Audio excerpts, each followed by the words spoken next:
Voilà, après cette première vidéo qui vous montrait donc ce mini PC, l'aspect extérieur et les caractéristiques.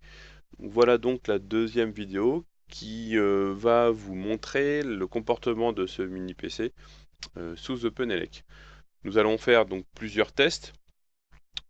Premier test, c'est le comportement de ce mini PC avec une grosse médiathèque. Certains clients me posent la question sur ce comportement, vu qu'ils ont apparemment beaucoup de films. Ils voulaient savoir comment ce PC se comportait avec beaucoup de fan art, de jaquettes et ainsi de suite. Après, on regardera au niveau de la décompression vidéo. J'ai plusieurs vidéos de tests avec des bitrates plus ou moins importants. Donc nous allons les essayer avec la décompression matérielle, donc prise en charge par la carte graphique, et sans la décompression matérielle. À tout moment, vous pouvez regarder donc ici, et c'est le wattmètre qui vous permet de voir la consommation électrique en temps réel de ce mini PC. Et en fin de vidéo, une fois que ce HTPC aura un peu travaillé, on pourra regarder la température en surface vu qu'il est complètement fanless. Il faut savoir aussi que toutes les vidéos que je vais lire, les vidéos de test que je vais lire, sont pas sur le HTPC, mais sont sur un NAS qui est pas présent sur la vidéo. Donc tout se passe par le réseau. Donc nous allons démarrer ce HTPC. Le temps de boot est environ de 20 secondes. Vous pourrez regarder directement avec la vidéo en jouant sur le curseur pour calculer le temps de boot. On arrive directement sur Glassnox parce que Confluence, qui est le skin par défaut de XBMC, est relativement léger. Et donc je préfère directement aller sur un skin un petit peu plus gros, histoire que vous puissiez vous rendre compte du comportement de ce mini PC sous un gros skin. Donc voilà Glassnox. Glassnox. Voilà comment il se comporte sur ce HTPC. On voit qu'il n'y a vraiment aucun problème. Nous allons tout de suite voir avec une grosse médiathèque. Donc j'ai créé plein de faux films. C'est des fichiers texte que j'ai renommés avec le nom d'un film, histoire que le scrapper puisse télécharger donc les jaquettes, les fan art et toutes les infos. Donc voilà une grosse médiathèque. Donc vous voyez qu'en bougeant rapidement, bah ça suit très bien. Les fan art se mettent instantanément à l'arrière. La jaquette. Donc là, je vois pas où il y aurait un problème sur un temps de latence. On va changer un peu la manière de voir les films. Donc là, pareil, on voit que c'est très fluide. Voilà. Donc, en tout cas, personnellement, je trouve que ce mini PC se comporte très bien avec une grosse médiathèque. On va aller voir directement maintenant les tests vidéo. Donc là, on va vérifier. On va commencer par la décompression vidéo avec le support de hardware. Donc c'est dans vidéo, lecture, voilà. On active l'accélération matérielle. Donc on va dans les vidéos de test. Vidéo de test, voilà. Donc vous pouvez voir en début de nom de fichier le bitrate en mégabits par seconde de chaque vidéo.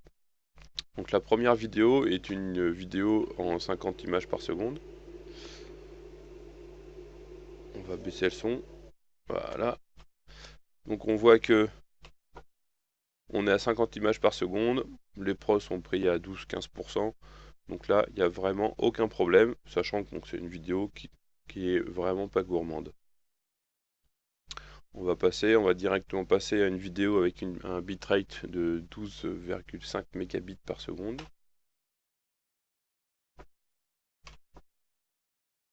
Donc là pareil, on est à 24 images secondes. Aucun problème, les pros sont pris entre 20 et 30%, ça oscille. Tout va bien. On va aller voir une démo Blu-ray en M2TS qui fait 19 mégabits par seconde. On va avancer un peu directement.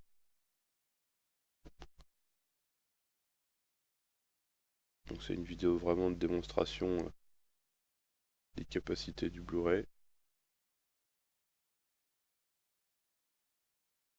Voilà, 24 images, 23,98 images par seconde fixe, pas de problème. Les pros sont à 12,8%. Voilà. Alors là, c'est une grosse vidéo. Elle fait 1 minute, elle pèse 544 mégas. C'est du gameplay sur un jeu Killzone. Et le bitrate est énorme, il fait 61,5 mégabits par seconde. Je rappelle que tout est lu par le réseau directement, il n'y a rien sur la machine. Donc voilà, on est à 60 images par seconde en fixe, un bitrate énorme, et les pros sont pris entre 20 et 10%. Oui, c'est ça, ça dépasse un petit peu 20 de temps en temps. Donc là, on voit que ce mini PC accepte beaucoup de choses, sachant que des bitrates de 60 mégabits seconde, c'est des vidéos que vous trouverez jamais. C'est un trop gros bitrate. Le bitrate classique d'un Blu-ray même, c'est aux alentours de 30 mégabits seconde, donc là, vous aurez jamais de problème. Après, on va y voir un petit peu plus fort. Une vidéo de 84 mégabits seconde, donc là c'est ahurissant comme bitrate. Et on voit que il n'y a aucun souci, on est à 24 images secondes.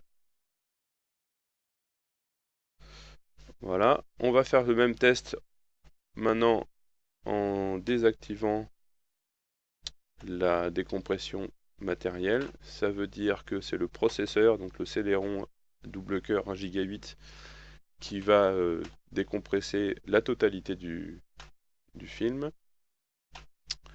Donc on va directement, les premières, il n'y a aucun souci, on va directement aller au démo Blu-ray à 19 mégabits seconde.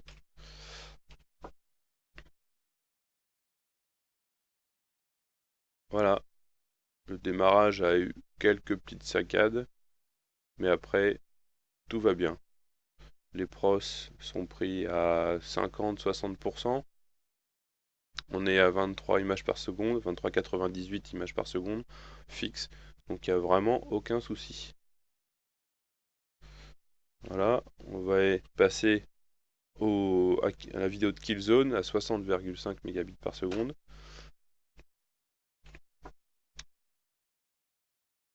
Là, on voit que les pros, il y en a un pros qui est aux alentours de 100%, quoi, pas aux alentours, il est à 100%.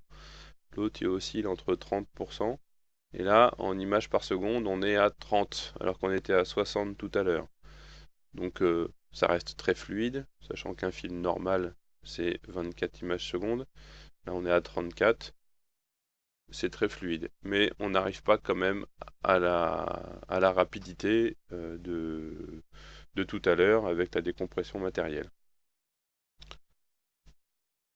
Voilà, donc sur les gros bitrates, le processeur n'est pas assez puissant. Je rappelle que ces bitrates, vous ne les trouverez jamais. Je montre ce test juste pour vous montrer qu'il est relativement véloce pour lire des films que vous trouverez à gauche et à droite.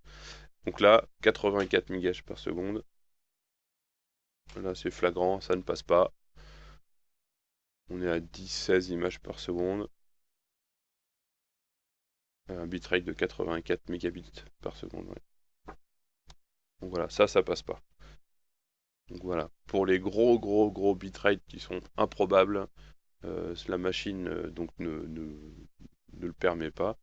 Mais pour toutes les autres vidéos, les Blu-ray, les ISO Blu-ray, les M2TS classiques, les MKV, même les plus gros que vous pourriez trouver,